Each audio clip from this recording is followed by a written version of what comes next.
Les munitions à l'uranium, un empoisonnement global. Sigvard Horst Günther, médecin allemand spécialiste des maladies tropicales et des épidémies, a été le premier, après la guerre du Golfe en 1991, à attirer l'attention sur les conséquences dévastatrices pour la santé des munitions à l'uranium utilisées lors des guerres. Ces munitions perforantes contiennent de l'uranium appauvri, ce qui confère à ces projectiles une grande puissance de pénétration lorsqu'ils atteignent une cible. Dans le film Deadly Dust, en français Poussière de mort, le professeur Günther et ses collègues américains sont accompagnés par une équipe de caméramans lors d'examens médicaux au Kosovo, en Bosnie et en Irak. Le film montre les conséquences à long terme peu connues de la radioactivité dégagée par ces munitions, dont souffrent considérablement les enfants surtout. Bien que les effets dévastateurs des projectiles à l'uranium ne correspondent pas à ceux des bombes atomiques, ils peuvent néanmoins contaminer des régions entières avec des effets tout aussi catastrophiques. Malformation de la pire espèce chez les nouveau-nés et cancer particulièrement agressif. Mais les populations des zones de guerre où des munitions ont été utilisées ne sont pas les seules à être soumises au danger de cette radioactivité finement répartie. Les nanoparticules radioactives peuvent également être disséminées par des courants atmosphériques dans des régions éloignées. Entre le 22 février et le 11 mai 2017, on a découvert dans les urines de plusieurs centaines de personnes, en Allemagne et en Suisse, des niveaux anormalement élevés d'uranium-238. C'est ainsi que récemment, le 6 décembre 2017, la radio-télévision suisse, SRF, a publié un rapport sur son site internet. Toutefois, SRF et d'autres médias principaux donnent l'impression qu'il n'existe pas de danger imminent. Dans un article, par exemple, SRF mettait l'accent sur l'opinion de l'Office fédéral de la santé publique, OFSP, qui minimisait plutôt le problème.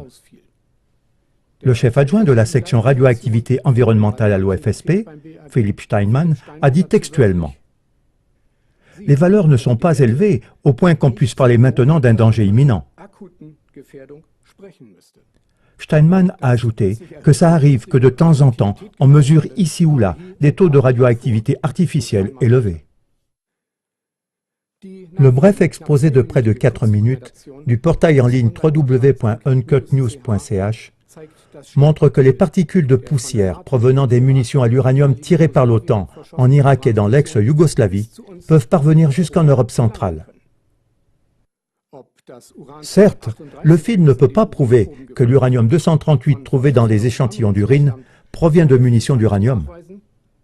Mais même le sable du Sahara, à grains relativement plus gros, est transporté par le vent tout au nord de l'Europe.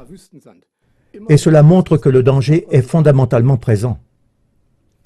Ce sable et ces particules de poussière contenant de l'uranium peuvent donc être transportés par le vent sur des distances similaires.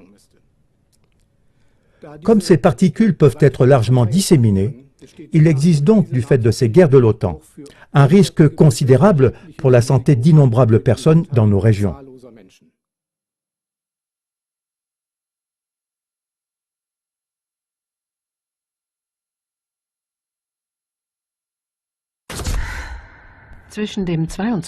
Entre le 22 février et le 11 mai 2017, nous avons trouvé des quantités anormalement élevées d'uranium-238 dans les urines des 39 patients testés.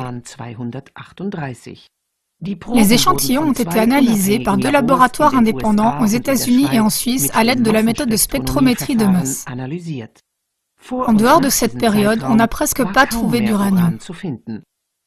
Les patients vivent dispersés dans une région qui couvre une grande partie de la Suisse alémanique. Des résultats identiques ont été obtenus en Allemagne. Dans la région de Düsseldorf, Thomas Fischer, président de la Société médicale de toxicologie clinique des métaux, a constaté également une augmentation continue de l'uranium dans 250 échantillons d'urine, et cela dans la même période.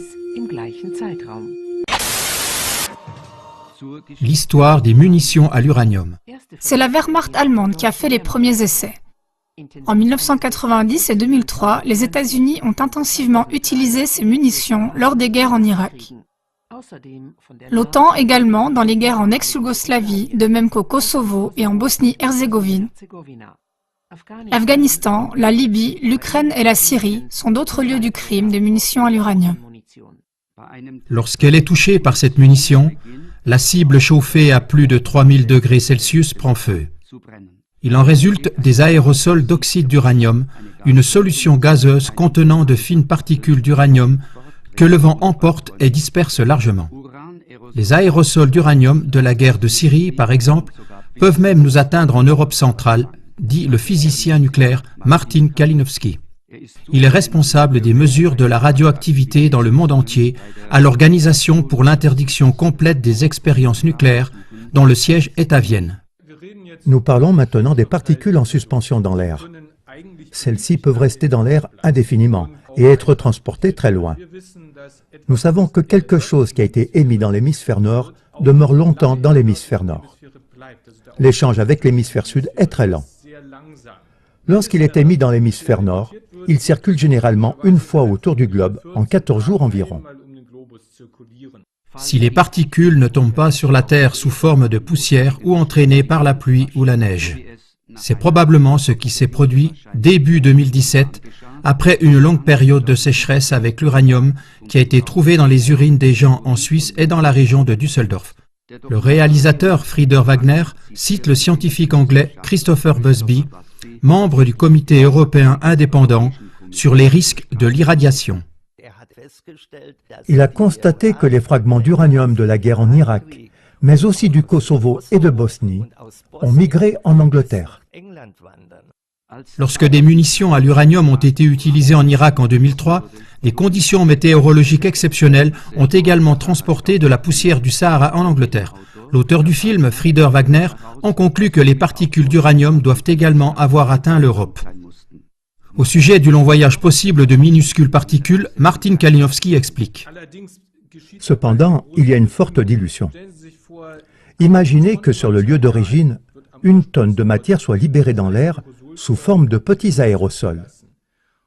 Et maintenant, nous avons une dilution dans 1012 mètres cubes d'air. Il en résulterait une concentration de seulement 1 microgramme par mètre cube.